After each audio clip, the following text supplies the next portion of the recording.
Assalamualaikum warahmatullahi wabarakatuh. Selamat pagi, salam sejahtera kepada kita semua. Perkenalkan, saya Arya Dirawan, dosen program studi S1 Teknik Lingkungan Fakultas Teknik Universitas Nahdlatul Ulama Nusa Tenggara Barat. Fokus kajian saya mengenai sumber daya alam dan mengampu beberapa mata kuliah. Di antaranya mata kuliah pengelolaan kualitas sumber daya air, mata kuliah hidrologi, mata kuliah bioteknologi, mata kuliah biomonitoring kualitas lingkungan, dan beberapa mata kuliah lainnya. Perkenankan, pada kesempatan kali ini saya akan mendeskripsikan mata kuliah yang saya ampu, yaitu mata kuliah pengelolaan kualitas sumber daya air. Mata kuliah pengelolaan kualitas sumber daya air merupakan mata kuliah wajib yang ditempuh oleh mahasiswa program studi S1 Teknik Lingkungan dengan besar bobot SKS sebanyak 2 SKS yang ditempuh selama 16 kali pertemuan, di mana pada pertemuan pertama sampai pertemuan ke-7 akan disampaikan SAP dan materi-materi perkuliahan, dan pada pertemuan ke-8 akan dilaksanakan penilaian ujian tengah semester, dan pada pertemuan ke-9 sampai pertemuan 15 akan disampaikan materi-materi lanjutan, dan pada pertemuan ke-16 akan disampaikan penilaian ujian akhir semester. Selanjutnya, capaian pembelajaran lulusan atau CPL yang dibebankan pada mata kuliah ini diantaranya sebanyak 3 CPL. CPL yang pertama, mampu memanfaatkan pengetahuan di bidang matematika, sains, ekologi, teknologi informasi, dan rekayasa untuk memahami secara komprehensif prinsip-prinsip dasar dalam keteknikan lingkungan. CPL yang kedua, mampu merancang dan melaksanakan penelitian di laboratorium maupun di lapangan, serta menganalisis data untuk mendukung pengambilan keputusan. CPL yang ketiga, mampu menggunakan konsep-konsep teoritis sains dan rekayasa, serta menerapkan perancangan teknik untuk menganalisis permasalahan lingkungan dan merancang sistem pengelolaan lingkungan yang efektif dan berkelanjutan. Selanjutnya, untuk capaian pembelajaran mata kuliah atau CPMK, pada mata kuliah ini sebanyak 5 CPMK. CPMK yang pertama, mampu menjelaskan permasalahan air secara umum. CPMK yang kedua, mampu menjelaskan siklus hidrologi dan komponen-komponennya secara komprehensif, serta prinsip dasar hidrologi dalam konteks teknik lingkungan. CPMK yang ketiga, mampu menguraikan kualitas air berdasarkan parameter tertentu. CPMK yang keempat, mampu melakukan pemecahan masalah dalam bidang kualitas dan sumber daya dengan memanfaatkan kemajuan ilmu pengetahuan dan teknologi. CPMK yang kelima atau yang terakhir, mampu menganalisis akar masalah dalam meningkatkan pengelolaan kualitas dan sumber daya air. Adapun metode pembelajaran yang saya gunakan yaitu dengan metode ceramah, metode diskusi, dan metode pengamatan secara langsung di lapangan. Selain itu, teknik pembelajaran yang saya gunakan yaitu teknik sinkronus dan asinkronus, di mana teknik sinkronus saya laksanakan secara langsung dengan melaksanakan perkuliahan tatap muka dan menggunakan aplikasi Zoom dan Google Meet. Adapun teknik pembelajaran dengan asinkronus saya laksanakan dengan menggunakan aplikasi WhatsApp Group dan aplikasi e-kampus Universitas Nahdlatul Ulama Nusa Tenggara Barat. Berkaitan dengan materi atau bahan kajian yang saya sampaikan diantaranya adalah gambaran umum permasalahan sumber daya air, status mutu air, dan klasifikasi air dan parameter kualitas air. Adapun evaluasi pembelajaran pada mata kuliah ini didapatkan dari 4 komponen, yaitu yang pertama kehadiran sebanyak 15%, UTS dan UAS masing-masing 20%, dan penugasan sebanyak 45%, sehingga total bobot evaluasi sebanyak 100%. Buku acuan yang saya gunakan pada mata kuliah ini yaitu buku ajar mata kuliah pengelolaan kualitas sumber daya air dan buku cetak elektronik lainnya, serta jurnal ilmiah nasional yang telah dipublikasikan pada Sinta 4 dengan judul Analisis Daya Dukung dan Ketersediaan Sumber Daya Air di kawasan Desa Wisata Labuhan Aji, Pulau Moyo, Kabupaten Sumbawa. Video ini dibuat untuk memenuhi salah satu persyaratan sertifikasi dosen tahun 2026, yaitu pernyataan diri dosen dalam unjuk kerja Tridharma Perguruan Tinggi atau PDD UKT-PT, khususnya pada aspek pengajaran. Demikian informasi yang bisa saya sampaikan pada mata kuliah Pengelolaan Kualitas Sumber Daya Air, Program Studi S1 Teknik Lingkungan, Fakultas Teknik Universitas Nahdlatul Ulama Nusa Tenggara Barat. Selanjutnya, berikut saya sampaikan cuplikan video pembelajaran di dalam kelas. Selamat menyaksikan. Assalamualaikum warahmatullahi wabarakatuh. Waalaikumsalam warahmatullahi wabarakatuh. Alhamdulillahirabbil alamin wa bihi nasta'in 'ala umuri dunya waddin. Amma ba'du. Selamat pagi semuanya. Pagi. Sehat? Alhamdulillah. Terima kasih telah hadir di kelas saya. Bersama-sama kita lanjutkan perkuliahan kita pada pagi hari ini. Mata kuliah kita tentang pengelolaan kualitas sumber daya air dan pertemuan hari ini, pertemuan kita yang kelima. Kita akan sama-sama nantinya melihat belajar bersama tentang parameter kualitas air. Namun sebelum itu, adik semuanya kita buka dulu perkuliahan kita. Semoga barokah dan bermanfaat dengan bersama-sama membaca basmalah. Bismillahirrahmanirrahim.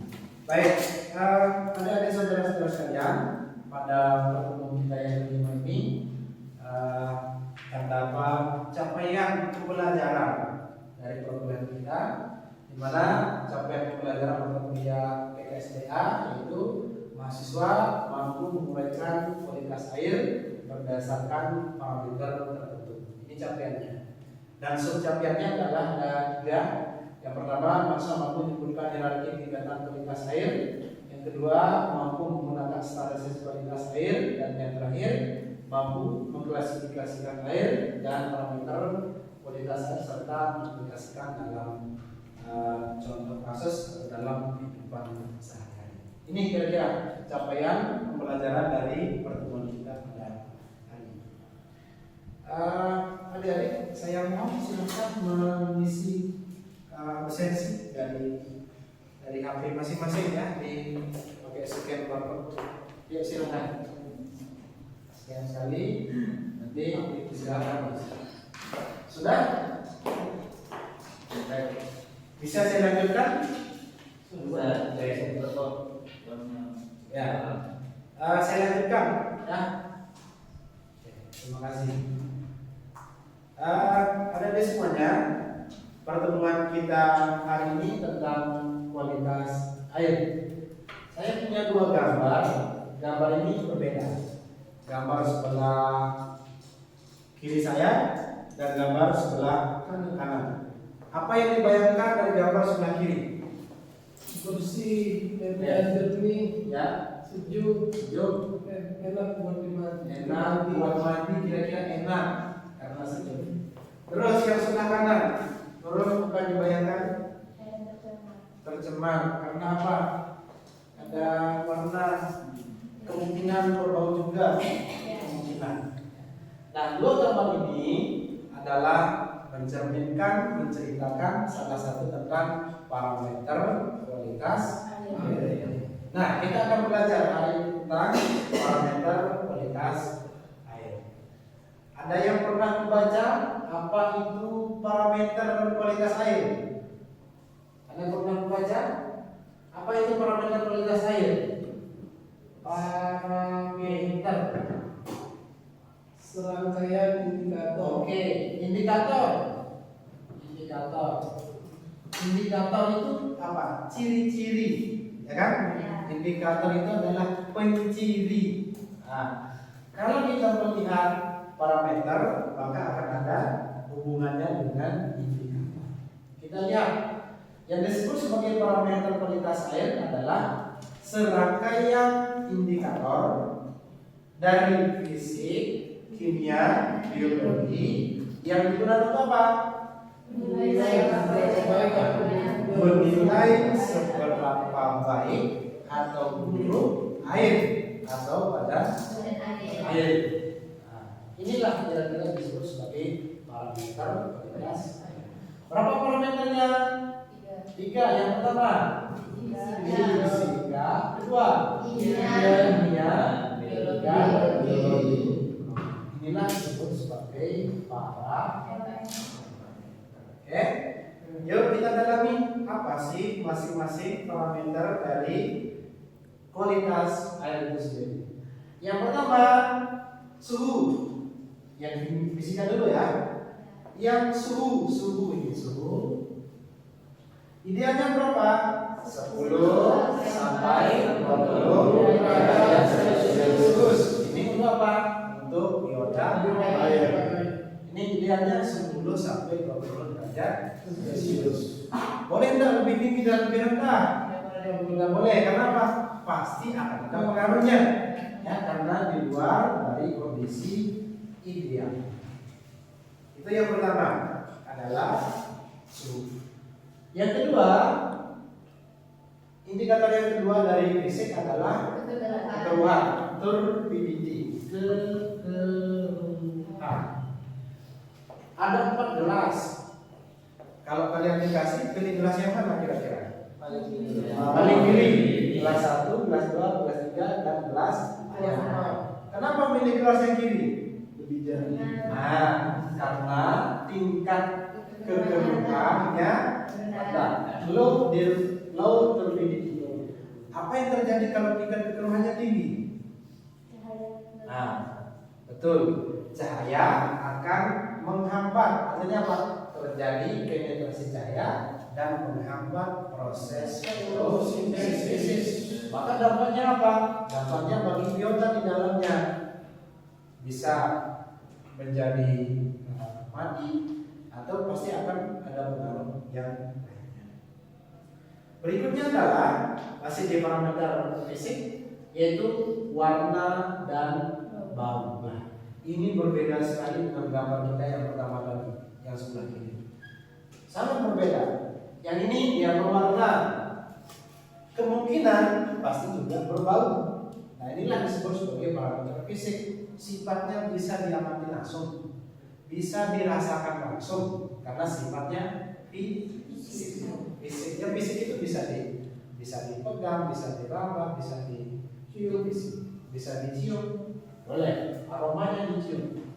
Nah, kenapa terjadi perbedaan warna? Karena warna ini dipengaruhi oleh apa? Adanya zat yang mengkontaminasi, bisa berupa limbah atau bisa juga dari materi atau bahan organik yang membusuk, sehingga terjadilah perbedaan warna dan berpengaruh terhadap apa? Bau. Gitu. Ini masih parameter fisik. Oke, parameter fisik ada beberapa, ada apa tadi? Suhu, kemudian keruhan, ada bau dan ada. Berikutnya yang kedua adalah disebut sebagai parameter kimia. Nah, parameter kimia ini aspek yang menentukan komposisi molekul air. Dia nanti aspek molekul air yang sifatnya kimiawi. Apa saja yang menjadi indikator parameter kimia yang sifatnya penting? Yang pertama disebut sebagai DO. Ini dia DO. DO itu adalah oksigen terlarut atau oksigen yang tersedia bagi organisme air. Kan organisme ini kan makhluk hidup. Makhluk hidup ini pasti membutuhkan oksigen dalam jumlah tertentu. Maka idealnya bagi makhluk hidup itu di atas 6 mg per liter jumlah DO-nya.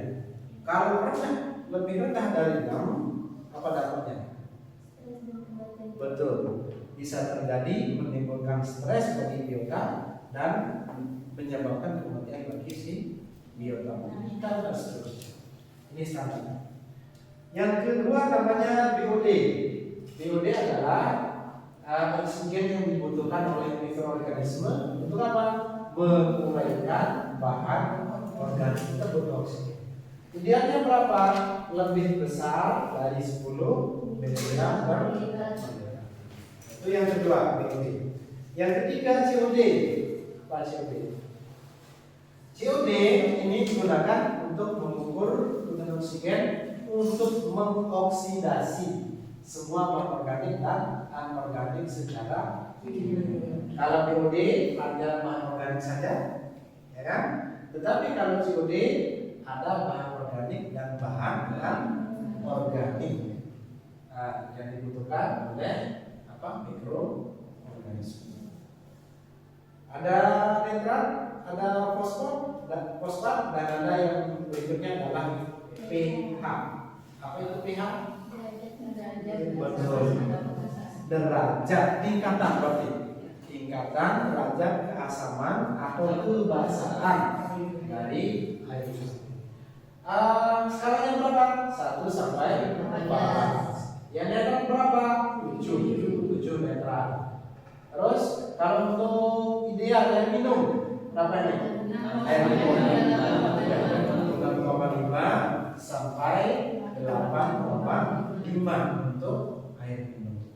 Maka kalau di luar itu ya ideal pasti akan menjadi standar nantinya standar penggunaan. Nanti kita lihat di beberapa peraturan.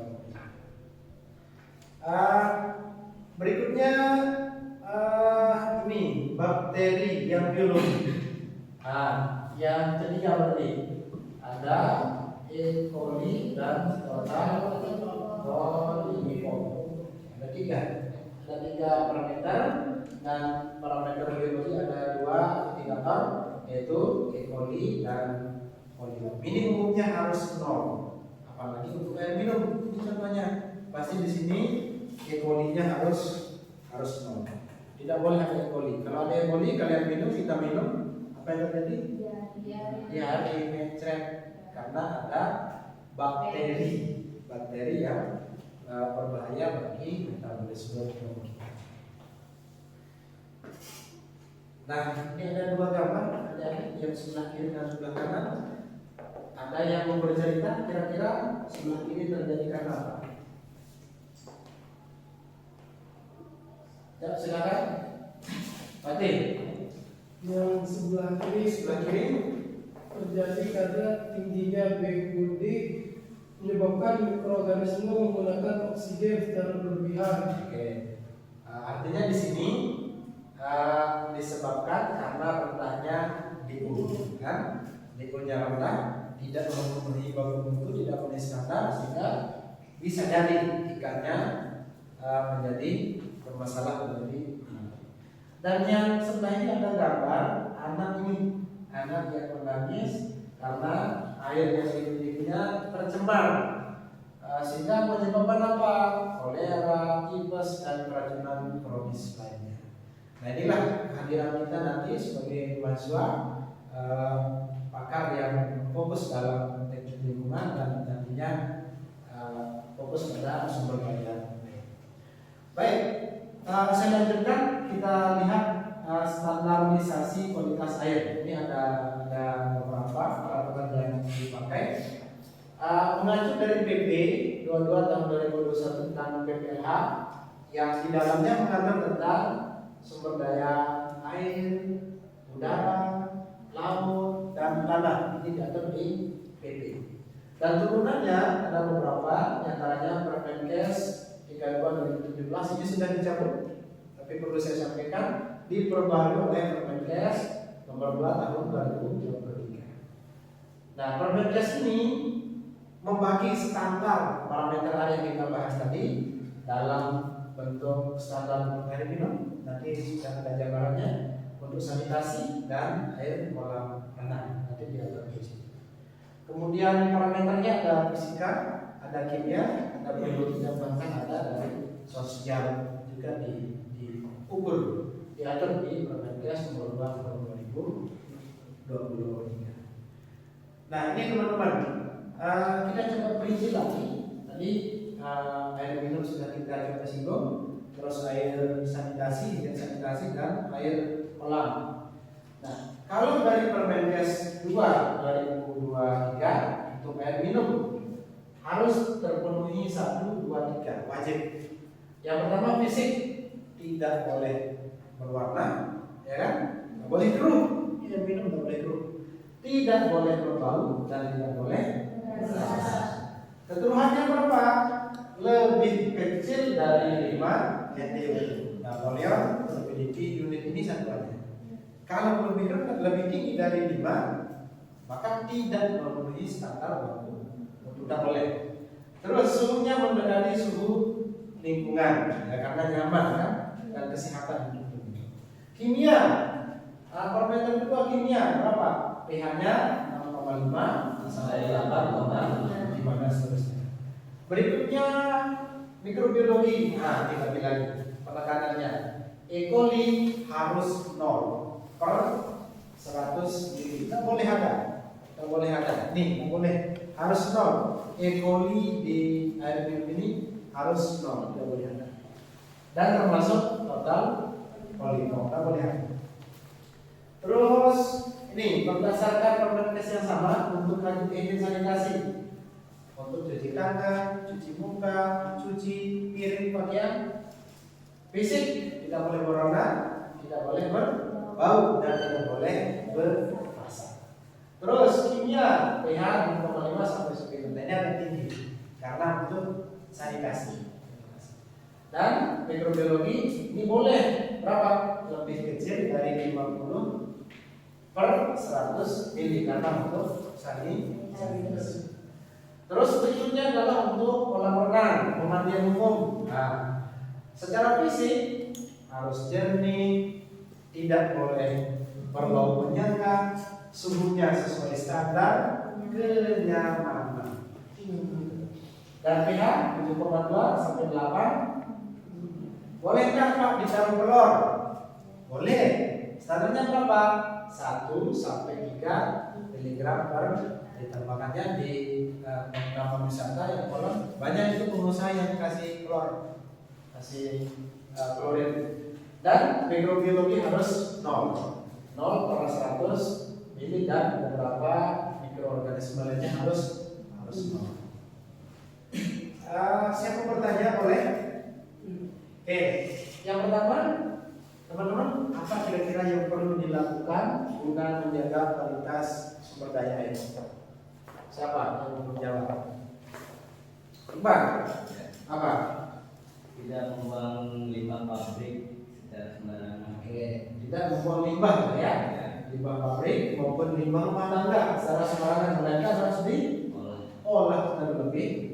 Ada metode pengolahan sederhana, nanti bisa menggunakan tanaman atau bisa juga menggunakan filter ya.